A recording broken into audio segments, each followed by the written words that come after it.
Given the opportunity to have honest conversation about when life begins and what our responsibility is to that life, I think a lot of people would come to the conclusion that Joe Rogan has. From what I've heard, if you're pregnant, that can make you a little crazy too.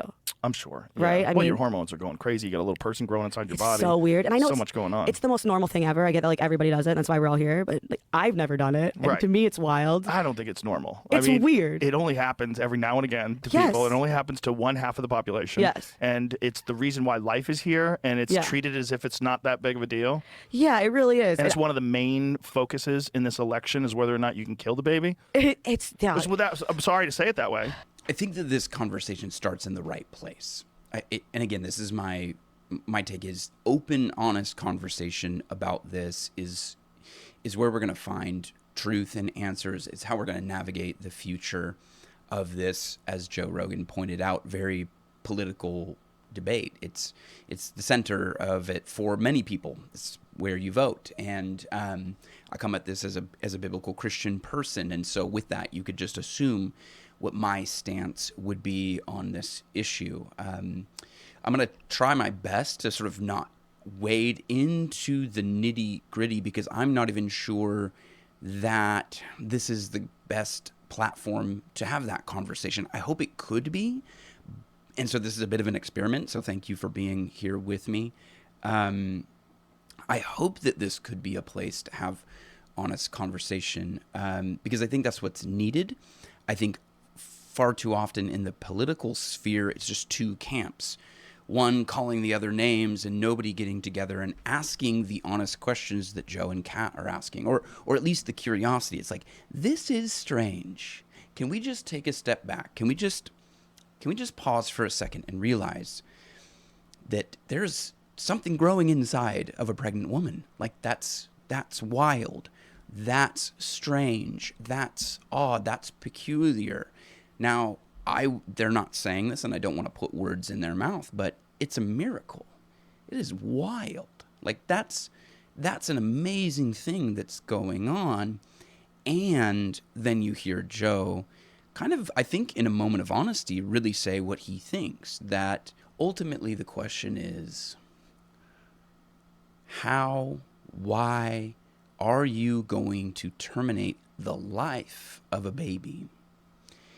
And that's where I hear honesty there. He's not trying to be politically correct. He's just speaking from the heart. The Bible tells us that the mouth speaks from what's inside. And I think that podcasting might be a better platform than like a political debate because the best podcasts are the ones where people have moments of honesty like this, where it's like, I don't know what it is. I don't know when life begins. And that's okay. It's okay to start the conversation there rather than picking a side and then yelling at each other, because that's not helping, right? So I love that this conversation starts with sort of the curiosity. I don't know what it is. And then it sort of slips into sort of the political. I want to replay that really quick and then move forward. And it's the reason why life is here, and it's treated as if it's not that big of a deal. Yeah, it really is. And it's one of the main focuses in this election is whether or not you can kill the baby. I'm sorry to say it that way. I mean, I'm not in any way trying to take away someone's right to choose. I'm not that guy. But I'm just saying what it actually is you're deciding whether or not someone should be able to tell you whether you could terminate the baby that's inside of you that's going to become a person. Yeah, I think that's obviously, I mean, I'm pro-choice. I just don't think the government should be involved in it at all. I don't think so either. And I think that there's so many different levels to it, right? Like my husband and I, we froze embryos years ago. So I have 9 frozen kids too. You got kids just waiting I have to be kids all over. thawed out. But those are crazy. Those are just a couple cells that are in a freezer. Whatever. Who knows what's in there? I mean, who knows what's in the embryo?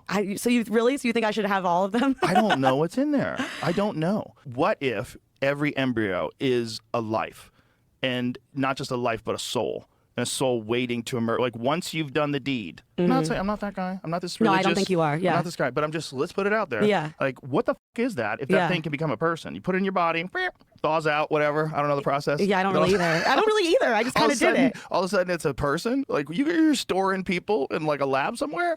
And do they have memory of being stored? Do we have long-term data about the trauma of being a frozen embryo for 10 years? Do we have any idea whether or not it has any effect on the human being? How long have they been doing this?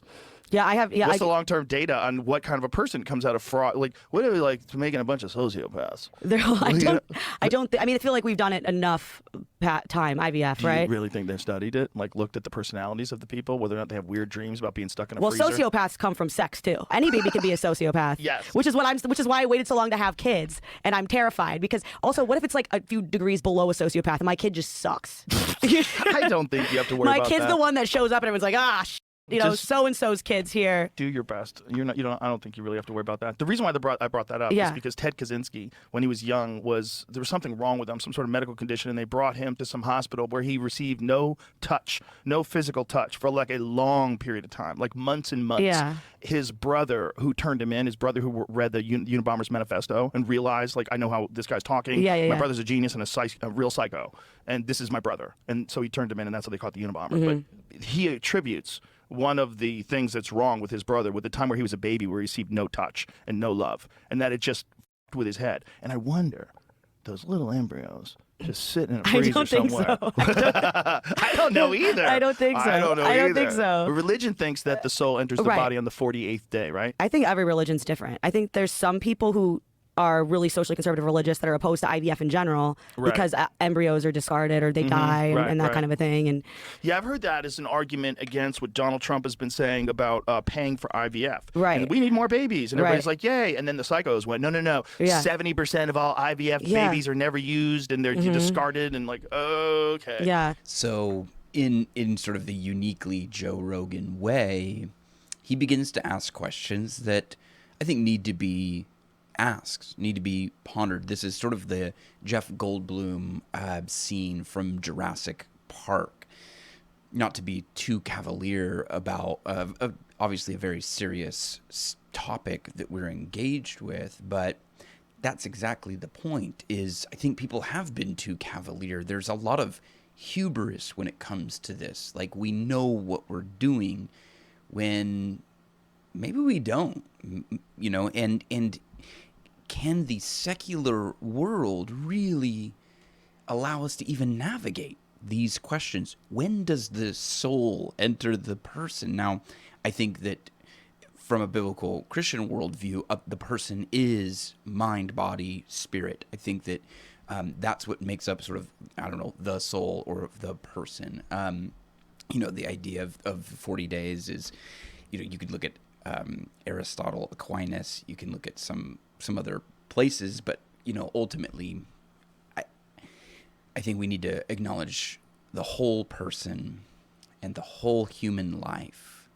And I do think that from a secular standpoint, we are being very naive about something that we don't really, we think we understand what we're doing, but we don't. Just like his story with Ted Kaczynski. It's like we think we're healing this child by, separating him from physical touch, and yet we're doing some damage. And we think that terminating a pregnancy is a solution, but that is all too often thrown out as the sort of easy solution, which strikes me as strange. But ultimately, as a Christian, I have hope. I have hope for the life of the unborn. I have hope for the mothers that have gone through this. I mean, ultimately, the gospel is a message of hope, and I'll get to that here in a second. I wanted to play one more quick little clip of Kat because I'm not an expert in this area, and I can hear people,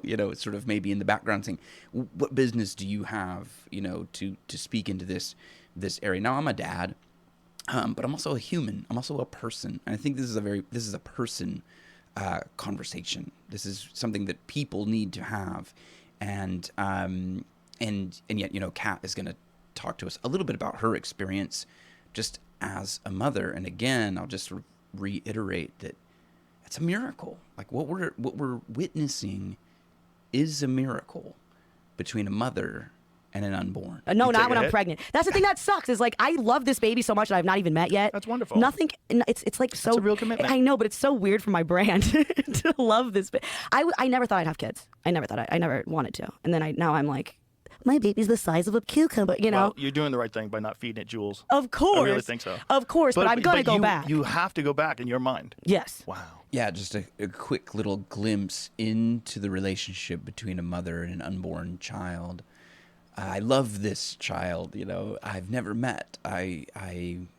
She's talking about giving up all the substances and all the medications that she's been on and the sacrifice that she's already making for this child that's not born yet. And I think that is a fresh perspective for this podcast in particular. Now, I think that in the public sphere, we do, in a sense, have two sides.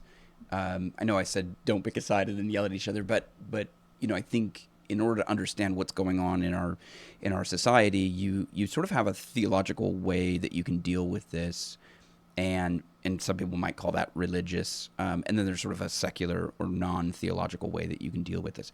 I think that what comes into your mind when you think about God is the most important thing about you. It will determine all the final choices you make in life. And so what comes into your mind when you think about God will determine how you make a decision about this question of when does life begin and what is our responsibility to that life.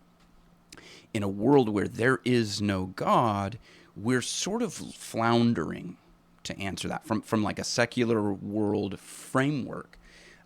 We don't really know. We don't know when life begins.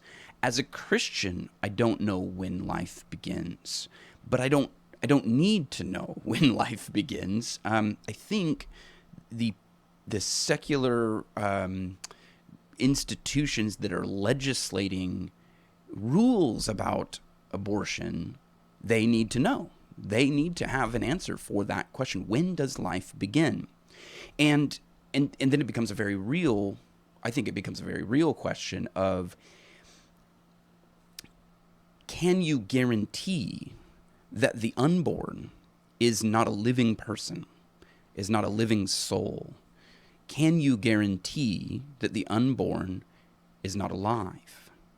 And I think, and I don't have a secular humanist with me in the room, but I assume, and I was raised as a secular humanist, so I can kind of pull back from that. I would assume that nobody can guarantee, you can't guarantee me that the unborn is not alive. So there's a possibility that it is alive. There's a possibility that that is a person there.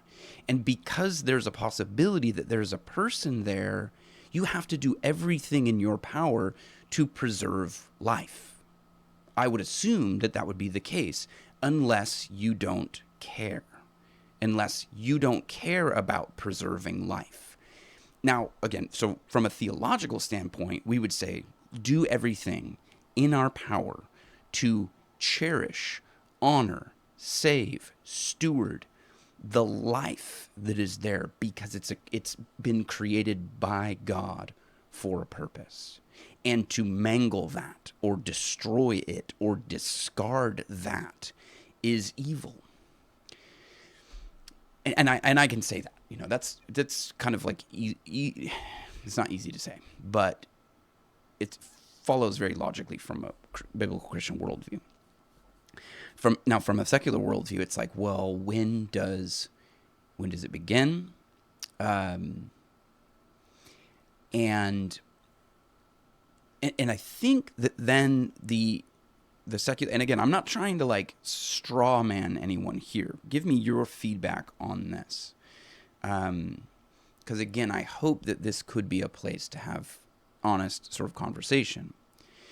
The secular world needs to be able to define when life begins so that they can legislate laws about terminating a pregnancy. But because they can't, there's always the possibility that you're terminating a life. And then you say, well, you can have an honest moment and say, well, I don't care.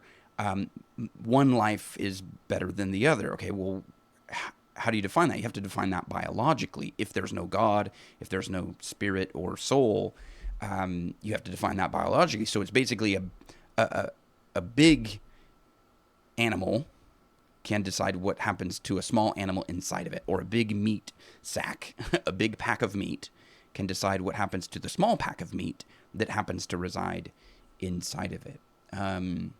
So that's and so that's the I don't really care. I'm the bigger sack of meat, therefore I get to decide what happens to the small sack of meat.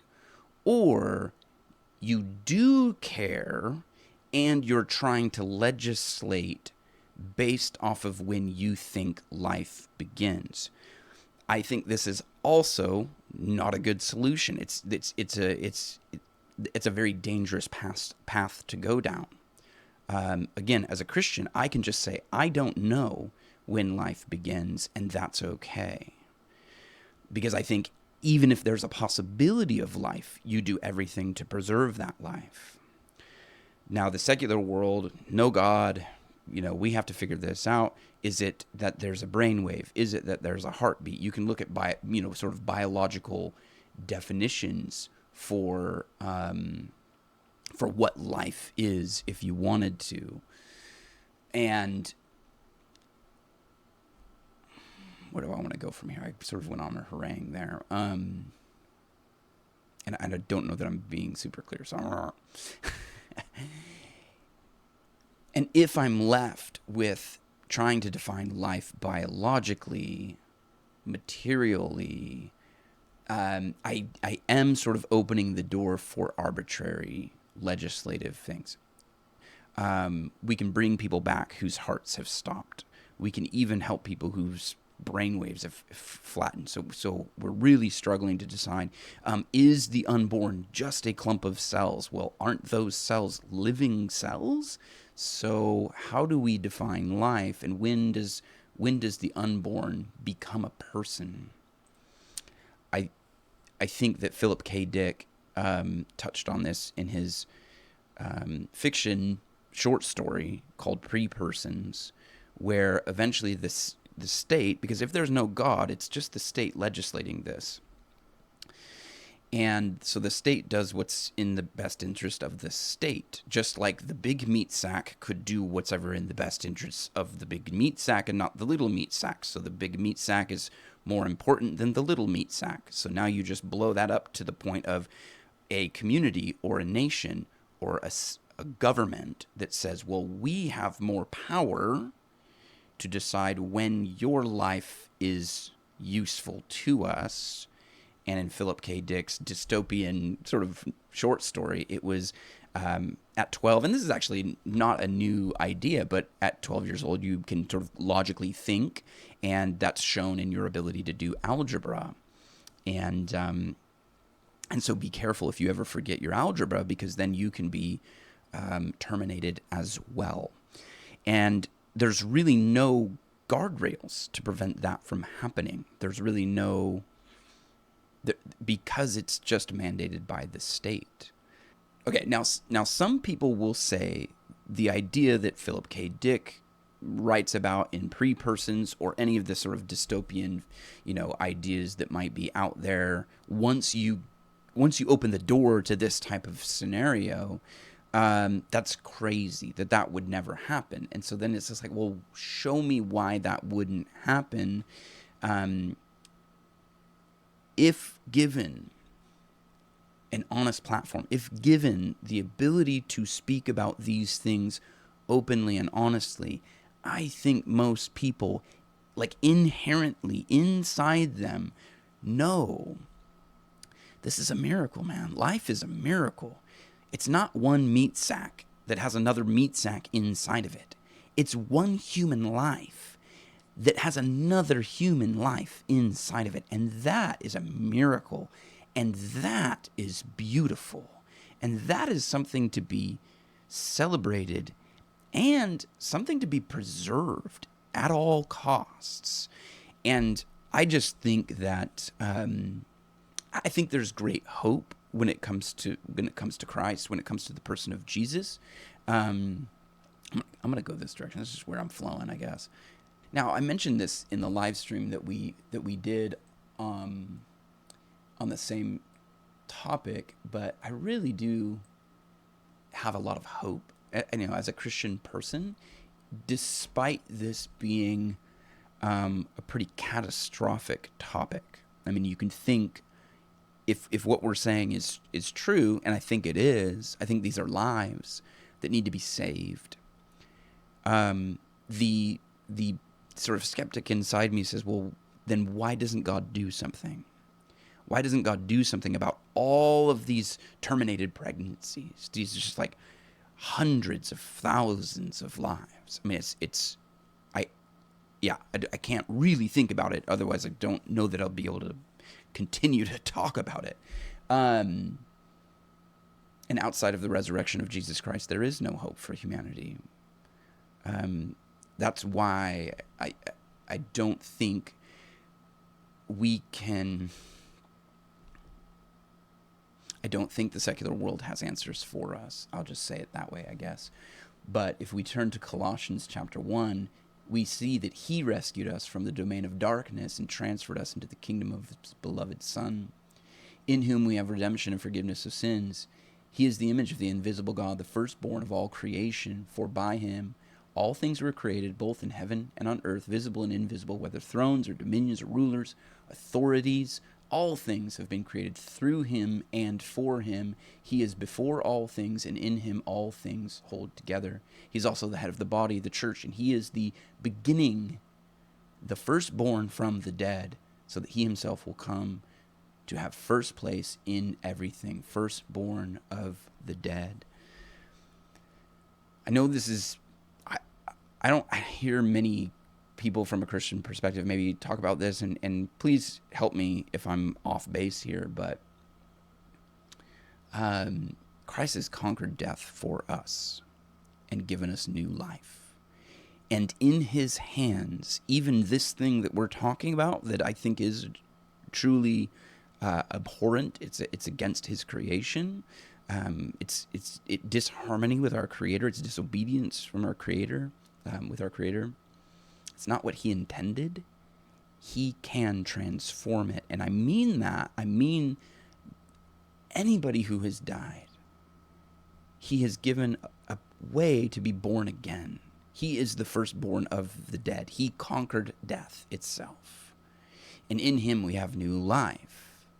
So I think in his hands, even this tragedy actually fills heaven with glory somehow, some way.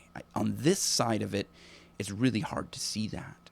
And even someone who regrets a decision that they've made and further adds to a traumatic event by adding more trauma to it, there is transformation for that person as well. There is forgiveness, there is redemption, there is transformation, there's new life. It does seem like the secular world is advocating for trauma to be the solution to previous trauma. This person went through a trauma, they have an unwanted pregnancy, or maybe they didn't. Maybe it's just an unwanted pregnancy. Therefore, our solution is to, like I said, mangle, discard, and otherwise end what would be a full life of a human being.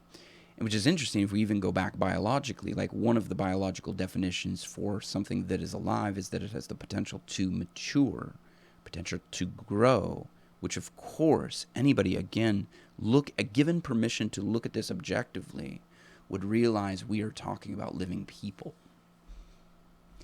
And then the question, and then realizing that we live in a society that just doesn't care. We live in Babylon. We live in a broken world full of evil. And thankfully we have a great high priest who didn't stay away, but came and dwelt with us. So those are some of my initial thoughts about this. I may add to it. I feel like I've just talked a lot and didn't listen to a lot of the clips. I know that there's more to it, but that feels like sort of a good conclusion.